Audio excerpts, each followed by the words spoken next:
Hello and welcome back to our channel. So today in this video we will be discussing about how to download Shein in your iPhone. So without wasting much of our time, let's get straight into the video. So to download Shein in iPhone, all you need to do is simply tap open your app store. Once you open your app store, now you need to tap on the search bar, which is on the bottom right hand side of the corner. After you do so, type in Shein in your search bar and tap on the Get option. After doing this, you need to follow the on-screen prompts given, like double-click to install and confirm your Face ID, and then your Shein app will start to get downloaded in your iPhone device.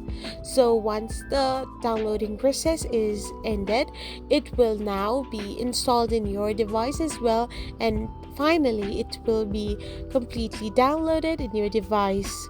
I hope you found this video helpful, so don't forget to hit that subscribe button and do give us a thumbs up.